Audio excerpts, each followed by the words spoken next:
Salam sejahtera untuk kita semua. Perkenalkan, saya Leo Fernandesli yang akan mempresentasikan kasus saya yang berjudul Pterygium nasalis grade 4 oculi sinistra dengan katarak senilis immatur oculi dextra et sinistra dengan pembimbing Dr. Prima Mayasari, spesialis mata, konsultan subspesialis glaukoma. Berikut adalah outline dari presentasi hari ini, mulai dari identitas pasien, anamnesis, pemeriksaan fisik dan penunjang, diagnosis, tata laksana, prognosis, serta analisis kasus. Identitas pasien, nama, Nyonya KR, usia 55 tahun, jenis kelamin perempuan, agama Hindu, bangsa Indonesia, pekerjaan petani, alamat di Batu Raja, dan tanggal pemeriksaan pada 18 September 2023. Pada anamnesis dilakukan penanyaan kepada pasien terkait keluhan yang dialaminya berupa apakah ada mata merah atau tidak, apakah terdapat mata terasa berair, apakah terdapat sesuatu yang mengganjal, apakah terdapat suatu jaringan ataupun seperti selaput, lalu ditanyakan apakah ada pandangan kabur, apakah penglihatannya menurun secara tiba-tiba atau mendadak, apakah terdapat penglihatan seperti berasap, melihat halo, pelangi, apakah penglihatannya ini hanya pada satu mata saja yang terganggu atau kedua matanya. Selain menanyakan keluhan pasien, kita juga menanyakan apakah terdapat perilaku mengucek mata, kemudian apakah pasien sudah pernah berobat sebelumnya, lalu riwayat penyakit dahulu pasien, serta riwayat penyakit keluarga pasien. Anamnesis, dari hasil anamnesis pada tanggal 18 September 2023 didapatkan keluhan utama berupa munculnya selaput putih pada mata kiri dengan keluhan tambahan mata berair, gatal, terasa mengganjal, dan disertai pandangan kabur. Kemudian riwayat perjalanan penyakit, sejak 6 bulan yang lalu timbul selaput putih pada mata kiri dan terasa mengganjal. Riwayat mengucek, mata merah dan berair serta perih ada, pandangan kabur ada terasa seperti berasap, pandangan terasa silau di tempat terang, namun keluhan sulit membuka dan menutup mata, kotoran mata, dan pandangan ganda di sangkal. Pasien mengaku banyak terpapar sinar ultraviolet dan debu. Kemudian, sejak 3 bulan lalu, selaput putih mata kiri dirasa semakin meluas, mata merah, mengganjal, mata berair, gatal, dan perih ada, pandangan kabur seperti melihat asap ada, keluhan silau di tempat terang masih ada, kotoran mata, melihat terowongan, pelangi atau halo, pandangan ganda di sangkal, demam, sakit kepala, mual dan muntah di sangkal, dan pasien belum pernah berobat untuk keluhannya. Untuk riwayat penyakit dahulu, riwayat darah tinggi ada sejak 5 tahun lalu, namun pasien tidak rutin kontrol dan minum obat amlodipin 5 mg setiap 24 jam. Riwayat mengucek mata, dan kemudian untuk riwayat keluhan seperti ini sebelumnya disangkal, penggunaan lensa kontak maupun kacamata juga disangkal. Riwayat operasi mata juga disangkal, riwayat diabetes mellitus serta alergi disangkal. Untuk riwayat penyakit keluarga, tidak ada keluhan selaput putih pada mata pada anggota keluarga lainnya, dan kemudian untuk riwayat pengobatannya, riwayat penggunaan obat mata disangkal. Pemeriksaan visus dilakukan pada satu mata terlebih dahulu, dan pemeriksa memposisikan pasien sejauh 6 meter dari Snellen chart. Kemudian pasien diminta untuk menyebutkan huruf yang terbaca pada Snellen chart. Kesalahan lebih dari 50% pada baris Snellen chart mengindikasikan visus pasien pada baris di atasnya. Setelah itu, pasien diberikan pinhole dan pasien diarahkan untuk melihat melalui lubang yang kecil. Pasien kemudian melanjutkan pembacaan Snellen chart, kemudian pemeriksa mencatat seberapa jauh pasien dapat melihat. Kemudian hal yang sama dilakukan pada sisi mata sebelahnya.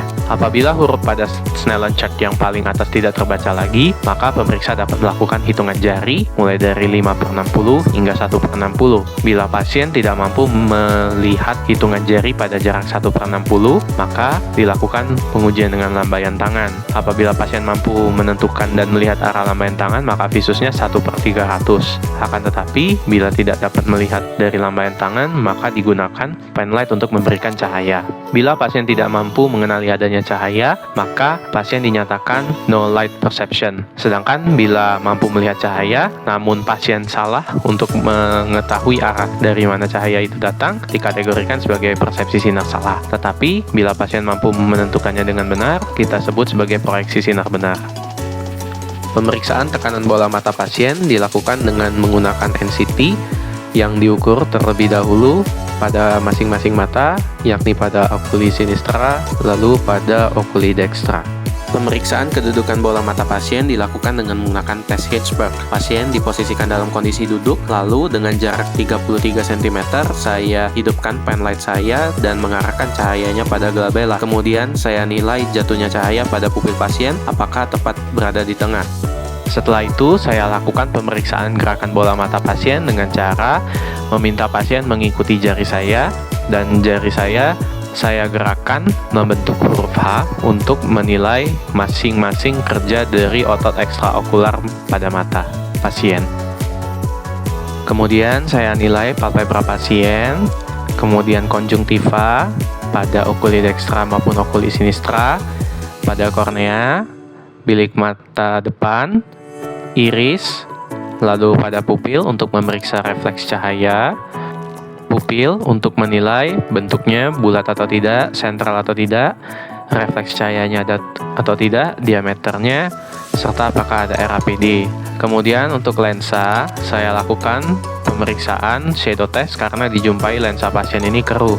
Shadow test dilakukan dengan cara menempatkan sumber cahaya 45 derajat di sisi temporal mata yang diperiksa. Hal ini saya lakukan pada kedua mata pasien. Hasil positif jika terdapat bayangan iris. Selanjutnya saya melakukan pemeriksaan segmen posterior dengan mengondisikan ruangan dalam kondisi gelap agar pupil dapat dilatasi maksimal. Lalu saya melakukan pemeriksaan refleks fundus. Setelah selesai dengan pemeriksaan refleks fundus, saya nilai papil, makula, retina masing-masing mata dengan cara mata kanan pasien, maka saya periksa dengan mata kanan saya. Lalu saya telusuri pembuluh darah yang tampak dan menilai papil, makul, serta retina. Hal yang sama saya lakukan pada sisi mata kiri pasien dengan cara menggunakan mata kiri saya untuk melihat dan menilai kondisi dari segmen posterior mata kiri pasien. Saya nilai papil, makula, serta retinanya. Kemudian dari hasil pemeriksaan fisik dan penunjang, dari status generalicus didapatkan kondisi pasien menderita hipertensi grade 1, namun kondisi lain stabil mulai dari kesadaran umum, kesadaran, nadi, pernapasan, serta suhu. Berikut merupakan foto mata pasien. Yang gambar pertama merupakan kondisi saat kedua mata dalam posisi terbuka, gambar kedua merupakan kondisi mata pasien dalam posisi tertutup, serta gambar 3 dan gambar 4 masing-masing menunjukkan foto dari masing-masing mata pasien. Untuk status oftalmologis dari pasien ini, untuk visus pada okuli dextra didapatkan 6/30 dan okuli sinistra 6/60. Kedua visus dari okuli dextra maupun okuli sinistra tidak maju dengan pinhole. Hasil pemeriksaan tekanan intraokular dengan NCT pada okuli dextra didapatkan 15,2 mm air raksa, sedangkan pada okuli sinistra 12,6 mm air raksa. Kedudukan bola mata ortoforia dan gerakan bola mata baik ke segala arah. Kedua palpebra tampak tenang, konjungtiva OD dijumpai tenang, namun pada konjungtiva OS tampak jaringan fibrovaskular dari arah nasal berbentuk segitiga dengan puncak telah melewati tepi pupil.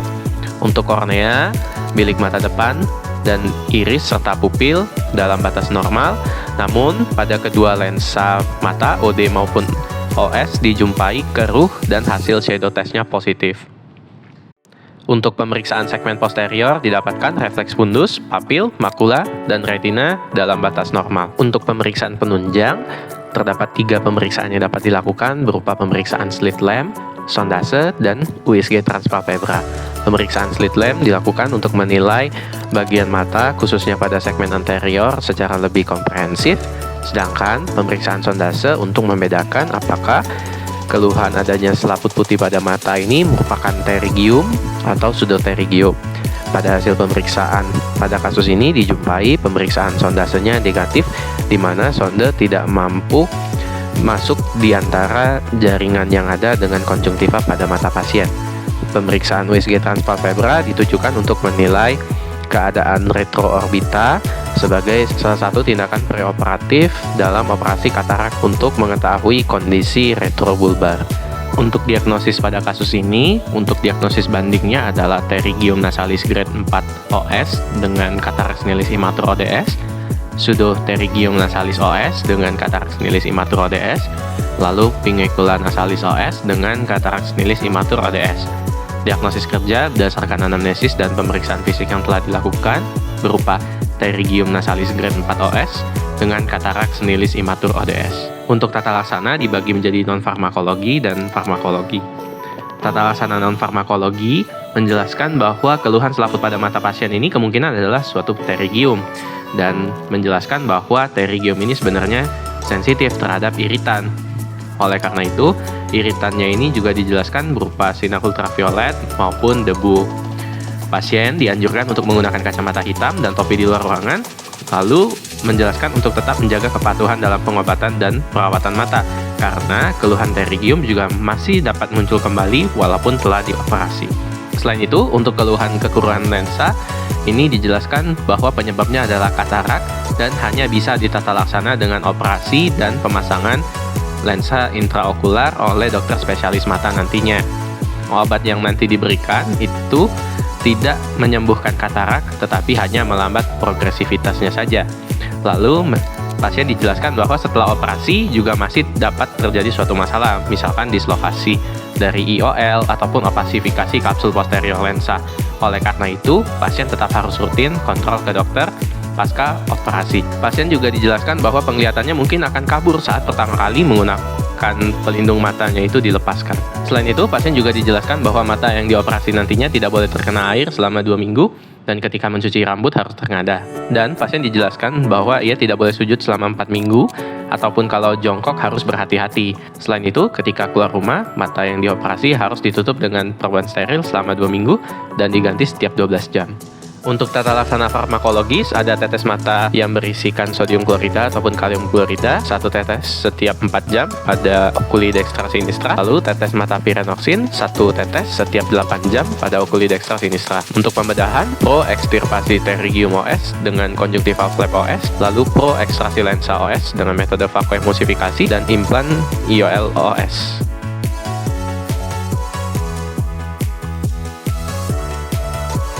Prognosis pada kasus ini, quo ad vitam bonam, quo ad functionam dubia ad bonam, quo ad sanationem dubia ad bonam.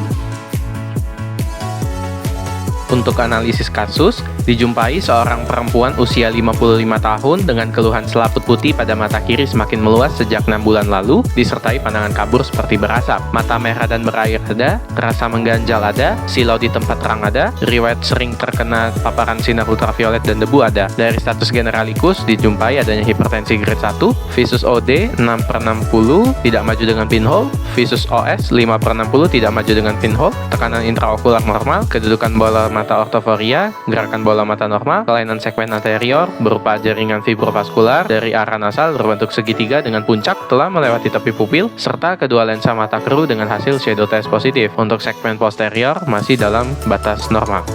Timbulnya jaringan pada konjungtiva yang menyebabkan keluhan mata merah bisa kita kelompokkan menjadi 3 pada kasus ini, yakni pterygium, pseudopterygium, dan pinguicula. Pseudopterygium dapat disingkirkan karena pasien tidak memiliki riwayat trauma mekanis, kimiawi, ataupun bedah sebelumnya, serta dari hasil sonde ditemukan hasil yang negatif yang menunjukkan bahwa pseudopterygium pada kasus ini dapat disingkirkan. Pinguicula dapat disingkirkan karena pinguicula merupakan kelainan berupa adanya seperti bintit ataupun nodul yang berwarna kekuningan karena berisi lemak, dan biasanya pinguicula ini tidak melewati kornea. Diagnosis banding pterygium belum dapat disingkirkan karena pada pasien dijumpai adanya faktor risiko berupa sinar ultraviolet dan paparan debu. Sinar ultraviolet ini dapat mempengaruhi gen P53 sehingga terjadi mutasi. Hal ini menyebabkan tumor supresor jin tidak dapat bekerja dengan baik semestinya. Oleh karena itu, dapat timbul jaringan fibrovaskuler. UV ini biasanya mengenai bagian nasal karena pada sinar matahari atau sinar ultraviolet yang masuk ke mata itu lebih banyak ke bagian nasal, dan bagian temporal lebih sedikit karena tertutupi oleh bayangan hidung, serta margo palpebra pada temporal itu memiliki eyelashes ataupun bulu mata yang menutupi bagiannya lebih banyak. Selain itu, karena aliran air mata normalnya dari temporal ke nasal menyebabkan debu-debu yang ada lebih banyak berakumulasi pada sisi nasal, sehingga pada sisi nasal lebih rentan terkena inflamasi. Pterygium pada kasus ini dikategorikan derajat 4 karena pada puncaknya ini sudah melewati tepi dari pupil, sehingga tidak mengganggu akses visual. Untuk indikasi pembedahan pada kasus ini sudah masuk karena pterygiumnya sudah lebih dari grade 3. Selain itu, indikasi pembedahan pterygium secara umum meliputi apabila keluhan mata merahnya berair, silau sehingga mengganggu aktivitas sehari-hari yang biasanya diakibatkan oleh astigmatismus, lalu penjalaran lebih dari 3 mm pada limbus, serta indikasi kosmetik yang biasanya dijumpai pada wanita. Indikasi pembedahan ini nantinya akan mengangkat jaringan pterygium tersebut, dan pada jaringan pterygium sudah diangkat, itu akan dilakukan conjunctival flap untuk mencegah rekurensi dari pterygium, di mana kalau menggunakan teknik Behr-Sklera, rekurensinya bisa mencapai 80%. Berdasarkan hasil anamnesis dan pemeriksaan fisik, dijumpai pula adanya penurunan visus sejak 6 bulan lalu tanpa mata merah, sehingga dapat diklasifikasikan sebagai kelainan mata tenang visus turun perlahan. Diagnosis banding berupa degenerasi makular dan glaukoma dapat disingkirkan karena pada glaukoma dalam kasus ini tidak dijumpai adanya pandangan seperti terowongan, melihat halo, ataupun pelangi. Lalu degenerasi makular dapat disingkirkan karena pasien tidak mengalami gangguan penglihatan pada bagian tengahnya. Lalu kelainan refraksi dapat disingkirkan karena visus pasien tidak maju dengan penggunaan pinhole. Namun kelainan organik pada media refraksi belum dapat disingkirkan dengan sepenuhnya. Kedua lensa mata yang keruh, silau di tempat yang terang, dan pandangan kabur seperti asap menjadi salah satu tanda khas dari katarak, sehingga diagnosis banding katarak belum dapat disingkirkan. Katarak merupakan suatu penyakit gangguan multifaktorial, mulai dari kelainan kongenital, trauma, toksin, penyakit sistemik, hipertensi, yang dimana hipertensi dapat menimbulkan stres oksidatif, lalu usia lanjut. Usia lanjut ini merupakan faktor risiko utama, dan katarak akibat usia ataupun katarak senilis ini yang paling banyak dijumpai. Faktor-faktor usia ini dapat menyebabkan adanya ekspresi gen yang abnormal sehingga mempengaruhi fisiologis lensa. Katarak terjadi akibat lensa yang tidak mampu mempertahankan fungsi fisiologisnya. Seiring proses penuaan, terjadi perubahan pada lensa. Adanya modifikasi kimiawi dan pembelahan proteolitik dari kristalin, sehingga terkumpullah agregat protein dengan massa molekul yang tinggi, menyebabkan fluktuasi pada indeks refraktif lensa. Selain itu, adanya penurunan kadar GSH sebagai antioksidan pelindung lensa, menyebabkan banyaknya protein yang teroksidasi, sehingga terjadi gangguan sirkulasi. Hal ini seperti ilustrasi bahwa putih telur sebelum dipecahkan itu akan berwarna bening. Namun, setelah melalui proses masak, yakni melalui pemanasan, akan membentuk suatu penghancuran ataupun denaturasi dari proteinnya yang menyebabkan putih telur tersebut sekarang berwarna putih. Nah, inilah yang terjadi juga pada lensa. Jadi kan lensa yang awalnya bening bisa menjadi tebal dan berwarna putih. Lensa yang menjadi keruh ini akan menghamburkan cahaya sehingga mengurangi transparansi pada lensa. Proses terjadinya katarak senilis ini dibagi menjadi dua teori. Pertama, teori hidrasi, di mana lensa gagal mempertahankan fungsi dari pompa aktifnya sehingga terjadi peningkatan tekanan osmotik dan banyak air yang masuk dalam lensa. Teori sklerosis mengatakan bahwa serabut kolagen akan terus bertambah seiring dengan bertambahnya usia, sehingga akan terjadi pemadatan di bagian tengah dan terjadi sklerosis yang menyebabkan lensa menjadi keruh. Oleh karena itu, katarak ini memiliki tahapannya dalam proses patogenesisnya yang menyebabkan penglihatan akan menjadi kabur dan berkabut, dan hal ini dijumpai pada kasus di mana ada penurunan visus lalu pandangan kabur seperti berasap. Hasil dari shadow test mata pasien yang menunjukkan hasil positif pada kanan kiri ini menunjukkan bahwa kekurangan lensa belum menutupi seluruh pupil yang merupakan tanda dari katarak imatur. Katarak imatur biasanya lensanya berwarna putih abu-abu, korteksnya bening, bayang irisnya masih tampak, dan visusnya 6/9 hingga 1/60. Sedangkan kalau katarak matur, opasitasnya total dan lensa berwarna putih mutiara. Kalau katarak hipermatur, tampak seperti kantung cairan berisi susu, dan pada bagian tengahnya biasanya berwarna coklat. Berikut merupakan gambar dari stadium katarak, mulai dari katarak imatur, menjadi matur, lalu hipermatur. Berikut adalah tabel perbandingan dari stadium katarak. Standar penata laksanaan katarak yang signifikan secara visual adalah penggantian lensa katarak dan menggantinya dengan lensa intraokular. Indikasi untuk pembedahan katarak dapat dibagi menjadi 3. Yang paling sering adalah rehabilitasi tajam penglihatan, di mana pasien sudah mengalami gangguan dalam aktivitas hidupnya sehari-hari karena pandangannya kabur. Kemudian adanya indikasi medis seperti glaukoma fakolitik, glaukoma vakomorfik, uveitis vakoantigenik, dan dislokasi lensa. Kemudian ada pula untuk indikasi kosmetik. Pembedahan katarak bilateral simultan ini tidak disarankan karena terdapat risiko komplikasi bilateral pada mata. Nah, oleh karena itu, keputusan untuk operasi mata bergantung pada berbagai faktor, salah satunya daya lihat dan status fungsional pada mata kontralateral, dan pada kasus ini, mata kiri pasien dioperasi terlebih dahulu karena visusnya lebih buruk dibandingkan mata kanan. Operasi katarak juga dapat dilaksanakan bersamaan dengan operasi pterygium karena operasi pterygium ini ditemukan aman dan efektif dan memberikan hasil yang sangat baik. Dari suatu studi didapatkan bahwa astigmatisme korneal dapat berkurang secara signifikan. Nah, operasi bilateral pada mata yang mengalami katarak juga dapat meningkatkan risiko endoftalmitis simultan bilateral, kebutaan bilateral, serta sindrom toxic anterior segment. Oleh karena itu, pada kasus ini, operasi mata kedua akan dijadwalkan setelah mata pertama yang telah dioperasi sudah cukup baik untuk menjalankan fungsinya dalam kehidupan sehari-hari nantinya. Operasi katarak dapat dilakukan dengan 4 cara, yakni ekstraksi katarak intrakapsular atau EKIK yang biasanya hanya dilakukan pada kasus di mana terjadi dislokasi lensa ataupun subluxatio dan zonula zinii yang tidak kuat lagi menyangga pada kapsula posterior. Karena pada EKIK seluruh bagian dari lensa ini diambil, berbeda dengan ekstraksi katarak ekstrakapsular yang mana menyisakan kapsul posterior sehingga nantinya IOL akan diletakkan pada kapsul posterior tersebut. Vakoemulsifikasi dan small incision cataract surgery sebenarnya merupakan pengembangan dari EKEK atau EKIK. Nah, pada vakoemulsifikasi ini insisinya hanya 2-3 mm sehingga waktu penyembuhannya lebih cepat, perbaikan visus lebih baik, serta minim efek samping pasca operasi. Di sisi lain, untuk metode 6 ini menggunakan metode yang membuat sebuah tunnel dan prinsipnya tetap sama, yakni menyisakan kapsul posterior. Vakoemulsifikasi dipilih pada kasus ini karena mempertimbangkan benefit yang lebih banyak dibandingkan kerugiannya pada kasus ini, prognosis quo ad vitam bonum karena baik pterygium maupun katarak tidak mengancam nyawa. Untuk quo ad functionam dubia ad bonum karena pterygium telah mengenai aksis visual sehingga ditakutkan walaupun nantinya telah dioperasi ada komplikasi operasi yang ditakutkan seperti adanya sinekia. Lalu quo ad sanationam dubia ad bonum, walaupun katarak tidak akan berulang, namun pterygium tetap memiliki peluang untuk kembali muncul pasca operasi. Pada teknik ekstirpasi dan adanya conjunctival flap, tingkat rekurensi sekitar 10%. Berikut daftar pustaka dalam BST kali ini.